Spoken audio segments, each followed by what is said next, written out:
স্থল সীমান্ত আর আরব সাগরের সীমাবদ্ধ না থেকে এবার কি বঙ্গোপসাগরেও নিজেদের উপস্থিতি জোরদার করতে চলেছে পাকিস্তান? কি কারণে বঙ্গোপসাগরে সাবমেরিন মোতায়েন এবং নজরদারি কার্যক্রম বাড়ানোর পরিকল্পনা করছে ইসলামাবাদ? ভারতের বিরুদ্ধে নয়া চক্রান্ত। পাকিস্তানের সেই চক্রান্তের পেছনে কি বাংলাদেশের কোনো প্রত্যক্ষ বা পরোক্ষ সমর্থন রয়েছে? তবে কি ৫৫ বছর আগের ইতিহাস ভুলে যেতে বসেছে পাকিস্তান? ১৯৭১ সালের যুদ্ধে পিএনএস গাজীর পরিণতি কি একেবারেই ভুলে গেল ওই শাহবাজ আর মুনিররা? পাকিস্তানের সঙ্গে মিলে বাংলাদেশেও যে এখন জঙ্গি এবং কট্টরপন্থীদের সেফ জোন গড়ে উঠছে তা শুধু আমি বলছি না, এ কথা এখনও বলছে ইসরায়েলও। ইসলামপন্থী সংগঠন হামাস তাদের নেটওয়ার্ক ওই পাকিস্তান এবং বাংলাদেশে বিস্তার করছে বলে দাবি করেছে নেতানিয়াহুর দেশ। তবে কি দক্ষিণ এশিয়ায় নতুন কোনো সমীকরণ তৈরি হচ্ছে? পাকিস্তান এবং বাংলাদেশের মধ্যে কি সন্ত্রাসবাদী কার্যকলাপ ঘিরে কোনো নতুন সমঝোতার আশঙ্কা দেখা দিচ্ছে?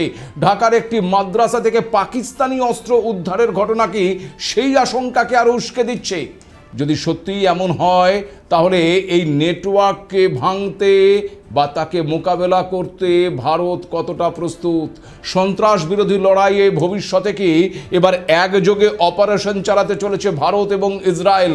ফের একবার গাজীর মতন পরিণতি হতে চলেছে পাকিস্তানের ওই সাবমেরিনের জঙ্গি সংগঠনগুলোর জন্য? তবে কি কঠিন সময়ের সূচনা হতে চলেছে? নমস্কার, আপনারা দেখতে শুরু করেছেন এডিটার্স ডায়েরি। আমি ভাস্কর দত্ত আরও একটি নতুন এপিসোডে আপনাদেরকে স্বাগত জানাই। বাংলায় একটা প্রবাদ আছে, যার ৯ হয় না তার ৯০তেও হয় না। আর এই প্রবাদ যেন ওই পাকিস্তানের ক্ষেত্রে শতভাগ প্রযোজ্য। ভারতের কাছে প্রতিবার মার খায়, তবু শিক্ষা হয় না ওই পাকিস্তানের। এই যেমন দেখুন না, ৫৫ বছর আগের ইতিহাস ভুলে গেছে পাকিস্তান। ভুলে গেছে ১৯৭১ সালের যুদ্ধে পিএনএস গাজীর পরিণতি।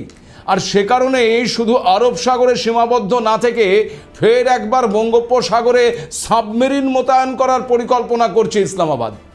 আপনারা অনেকেই জানেন যে ১৯৭১ সালে ভারতের কাছে মার খেয়ে বঙ্গোপসাগরে পাকিস্তানের নৌবাহিনীর উপস্থিতি কার্যত বিলুপ্ত হয়ে গিয়েছিল। সেই সময় অর্থাৎ ওই ১৯৭১ সালের নভেম্বরের মাঝামাঝি সময়ে করাচি বন্দর থেকে পাক সাবমেরিন গাজী অত্যন্ত গোপনে বঙ্গোপসাগরের উদ্দেশ্যে রওনা দেয়। উদ্দেশ্য ছিল ভারতের একমাত্র এবং অত্যন্ত শক্তিশালী বিমানবাহী যুদ্ধজাহাজ আইএনএস বিক্রান্তকে খুঁজে বের করে ডুবিয়ে দেওয়া। পাশাপাশি ভারতের পূর্ব উপকূলে বিশেষ করে বিশাখাপত্তনম বন্দরের প্রবেশপথে সামুদ্রিক মাইন বিছিয়ে ভারতীয় নৌবাহিনীর চলাচলকে বন্ধ করে দেওয়া। কিন্তু ভারতীয় গোয়েন্দারা আগেই ইন্টারসেপ্ট করা বার্তার মাধ্যমে সে কথা জানতে পারে। একটি পাকিস্তানি সাবমেরিন যে বঙ্গোপসাগরের দিকে এগিয়ে আসছে সেটাও বুঝতে পারে।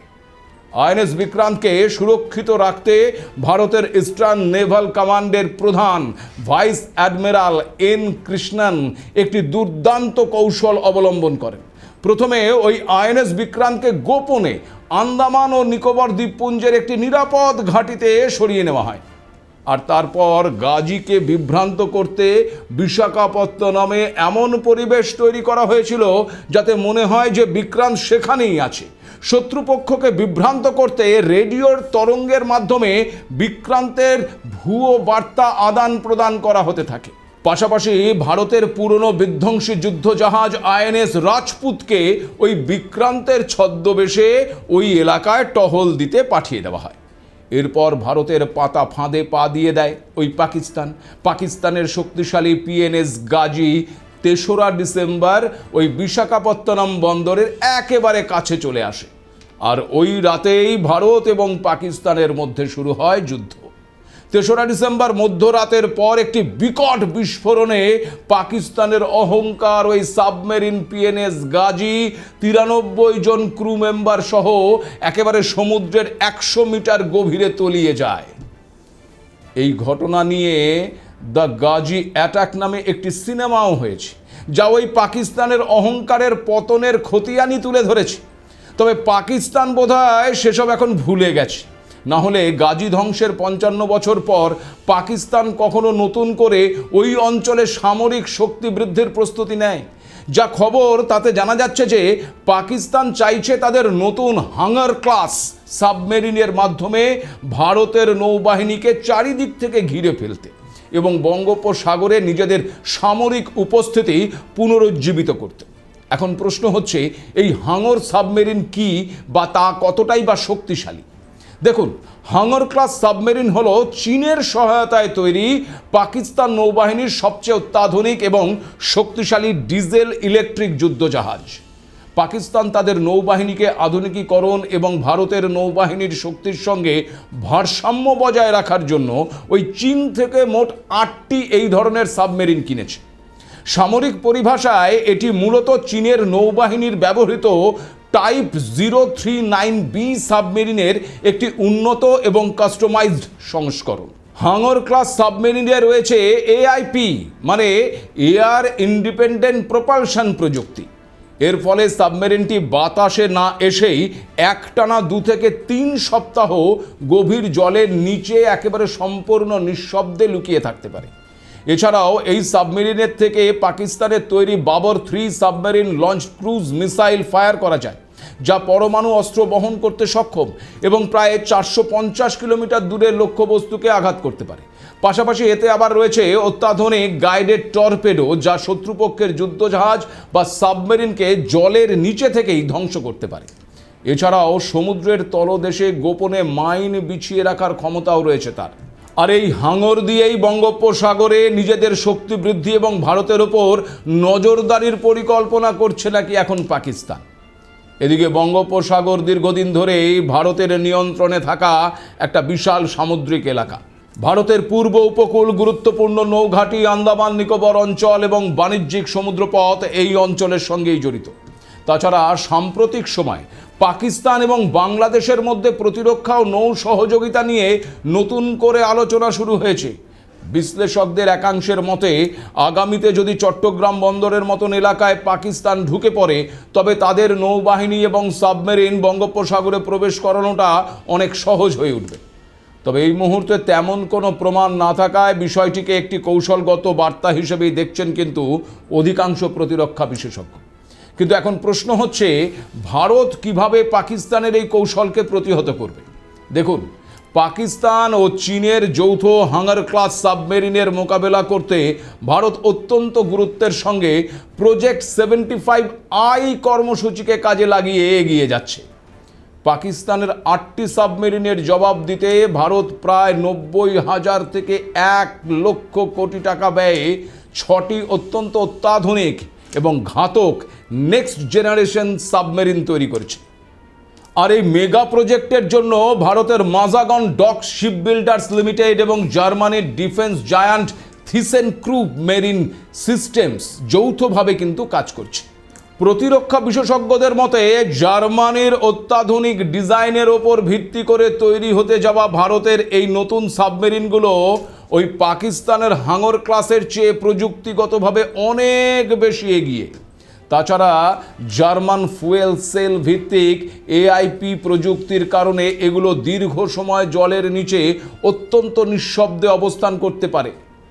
পাশাপাশি দূরপাল্লা ল্যান্ড অ্যাটাক ক্রুজ মিসাইল বহনের সক্ষমতা থাকায় সমুদ্রের গভীরতা থেকেই শত্রুপক্ষের গুরুত্বপূর্ণ সামরিক স্থাপনায় একেবারে সরাসরি আঘাত হানতে পারে। প্রায় 3000 টন ওজনের ওই সাবমেরিনগুলোতে আধুনিক সোলার এবং সেন্সর ব্যবস্থাও রয়েছে, যা দূর থেকে প্রতিপক্ষের সাবমেরিনকে শনাক্ত করার ক্ষমতাও রাখে। তবে ভারতের এই কৌশল শুধু ওই প্রজেক্ট 75I এর 6টি অত্যাধুনিক সাবমেরিনেই কিন্তু সীমাবদ্ধ নয়। শত্রুপক্ষকে মোকাবেলা করার জন্য নয়াদিল্লি একাধিক স্তরে কিন্তু সমান্তরালভাবে কাজ করছে। একদিকে অন্তর্বর্তী সমাধান হিসেবে আরও উন্নত স্করপিন শ্রেণীর সাবমেরিন যুক্ত করার পরিকল্পনাও রয়েছে। অন্যদিকে ভারতীয় নৌবাহিনীর P8I পোসেইডন অ্যান্টি সাবমেরিন যুদ্ধবিমান সমুদ্রের বিশাল এলাকা জুড়ে নজরদারি চালিয়ে শত্রুপক্ষের সাবমেরিন শনাক্ত এবং ট্র্যাক করার সক্ষমতা বাড়াচ্ছে।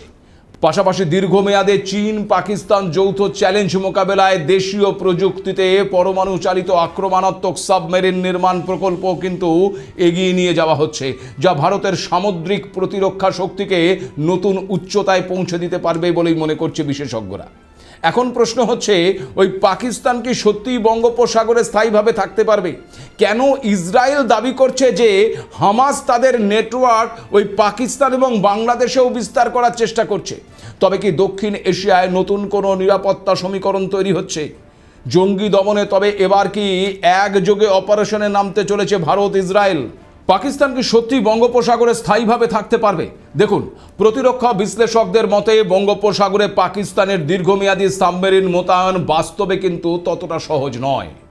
একটি সাবমেরিনকে কার্যকর রাখতে নিয়মিত জ্বালানি, রসদ, রক্ষণাবেক্ষণ এবং নিরাপদ যোগাযোগ ব্যবস্থার প্রয়োজন হয়। নিজস্ব নৌঘাঁটি থেকে এত দূরে স্থায়ী উপস্থিতি বজায় রাখা ওই পাকিস্তানের জন্য বড় ধরনের একটা লজিস্টিক চ্যালেঞ্জ। আর আকার, সক্ষমতা, প্রযুক্তি এবং সামুদ্রিক শক্তির বিচারে ভারতীয় নৌবাহিনী এখন স্পষ্টতই ওই পাকিস্তানের থেকে অনেক এগিয়ে। তবুও পাকিস্তানের এই পদক্ষেপ নয়াদিল্লির জন্য একটা সতর্ক সংকেত, কারণ ভবিষ্যতে বঙ্গোপসাগরকে ঘিরে ভূরাজনৈতিক এবং সামুদ্রিক প্রতিযোগিতা আরও তীব্র হয়ে ওঠার সম্ভাবনা কিন্তু উড়িয়ে দেওয়া যাচ্ছে না। তবে ভারত যে চুপ করে বসে নেই তার উদাহরণ তো আমি আগেই দিয়েছি। অত্যাধুনিক সাবমেরিনের পাশাপাশি ভারতের সামুদ্রিক নিরাপত্তা আরও শক্তিশালী করতে একেবারে দেশীয় প্রযুক্তিতে তৈরি একটি নতুন এয়ার কুশন ভেহিকেল বা ওই হোভারক্রাফট নিজেদের বহরে একেবারে অন্তর্ভুক্ত করে ফেলেছে ভারতীয় উপকূলরক্ষী বাহিনী। উপকূলীয় নজরদারি, অনুসন্ধান এবং উদ্ধার অভিযান এবং দ্রুত প্রতিক্রিয়া জানানোর ক্ষেত্রে এই নতুন সংযোজন অত্যন্ত গুরুত্বপূর্ণ বলেই মনে করা হচ্ছে। এছাড়াও আপনাদেরকে আরও জানিয়ে রাখি যে ভারত এবং রাশিয়া যৌথভাবে হাইপারসনিক ব্রহ্মস ক্ষেপণাস্ত্রের একটি ছোট সংস্করণ ইতিমধ্যে তৈরি করে ফেলেছে, যার নাম ব্রহ্মস এনজি।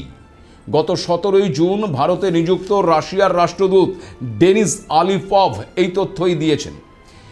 এই সংস্করণটি বর্তমান ব্রহ্মসের ওজনের প্রায় অর্ধেক। এই মিসাইলটিকে সামরিক বিশ্লেষকরা ভবিষ্যতের গেরিলা যুদ্ধের অস্ত্র হিসেবেই আখ্যা দিচ্ছেন, কারণ এর হালকা গঠনের কারণে এটি অত্যন্ত দ্রুত গতির এবং শত্রুর রাডারকে ফাঁকি দিয়ে আচমকাই হামলা চালাতে সক্ষম। আর এই মিসাইলগুলো শুধু আকাশেই নয়, ভারতের নৌবাহিনীর যুদ্ধজাহাজ এবং বর্তমান ও ভবিষ্যৎ ওই সাবমেরিনগুলোর টর্পেডো টিউব থেকেও কিন্তু ফায়ার করা যায়। এটি জলের তলদেশ থেকে অত্যন্ত নিঃশব্দে শত্রুর যুদ্ধজাহাজ ধ্বংস করার জন্য একটা নিখুঁত কিলার অস্ত্র হিসেবেই কাজ করবে বলে মনে করা হচ্ছে। অর্থাৎ এই মিসাইল দিয়ে চীন ও পাকিস্তানের সীমান্ত সংলগ্ন পার্বত্য অঞ্চল বা বঙ্গোপসাগরের বুকে এক নতুন স্তরের সারপ্রাইজ অ্যাটাক করতে পারবে ভারতের সামরিক বাহিনী।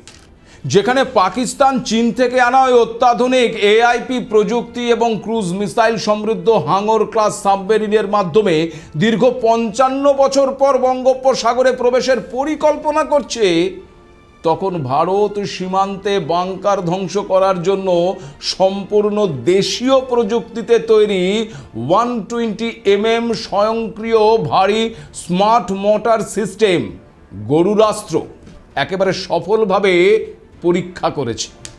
আপনাদের জানিয়ে রাখি, এই গরুরাস্ত্র হলো ভারতে তৈরি 120 মিলিমিটারের একটি অত্যন্ত আধুনিক এবং স্বয়ংক্রিয় ভারী মোটর সিস্টেম, যা সাধারণ মোটরের মতন মাটিতে বসিয়ে নয়, বরং একটি সামরিক গাড়ির পেছনে মাউন্ট করে চালানো যায়।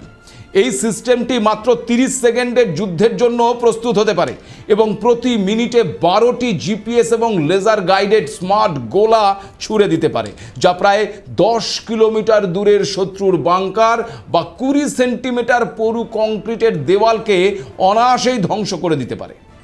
এর সবচেয়ে বড় সুবিধে হলো এর শুট অ্যান্ড স্কুট ক্ষমতা, যার ফলে এটি মাত্র 15 সেকেন্ডের মধ্যে গোলাবর্ষণ শেষ করে আবার শত্রুর রাডারকে ধরা পড়ার আগেই দ্রুত নিজের স্থান পরিবর্তন করে নিতে পারে।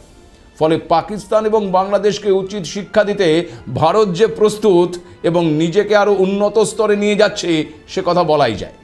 তবে ঠিক এই আবহে কেন ইসরায়েল আবার দাবি করছে যে হামাস তাদের নেটওয়ার্ক ওই পাকিস্তান এবং বাংলাদেশে বিস্তার করার চেষ্টা করছে? প্রশ্ন উঠছে, তবে কি দক্ষিণ এশিয়ায় নতুন কোনো সমীকরণ তৈরি হচ্ছে? পাকিস্তান এবং বাংলাদেশের মধ্যে কি সন্ত্রাসবাদী কার্যকলাপ ঘিরে কোনো নতুন সমঝোতার আশঙ্কা দেখা দিচ্ছে? দেখুন, সম্প্রতি ভারতে নিযুক্ত ইসরায়েলি রাষ্ট্রদূত রুভেন আজারে জানিয়েছেন 2023 সালের 7ই অক্টোবর ইসরায়েলে হামলা চালানোর পর থেকেই বাংলাদেশ এবং পাকিস্তানেও হামাসের তৎপরতা দেখা যাচ্ছে। আর গোটা বিষয়টির ওপর নজর রাখছে এখন ইসরায়েল। এমনকি চরমপন্থা দমনে ইসলামাবাদের ভূমিকা নিয়েও প্রশ্ন তুলেছেন ইসরায়েলি রাষ্ট্রদূত। পাশাপাশি তিনি আরও জানিয়েছেন, হামাসের কিছু প্রতিনিধি বা নেতা অতীতে পাকিস্তান সফর করেছেন এবং কট্টরপন্থী দলগুলোর সঙ্গে যোগাযোগ রাখছেন। আর এই সম্ভাব্য ঝুঁকি এবং চরমপন্থী নেটওয়ার্কের বিস্তার রুখতে তেল আবিব ইতিমধ্যেই তাদের গভীর উদ্বেগের কথা ভারতীয় কর্তৃপক্ষকে জানানোর পাশাপাশি উগ্রপন্থীদের গতিবিধির ওপর কড়া নজর রাখা এবং ভারতীয় কর্মকর্তাদের সঙ্গে নিয়মিত গোয়েন্দা ব্রিফিং এবং যৌথ নিরাপত্তা আলোচনা চালিয়ে যাচ্ছে।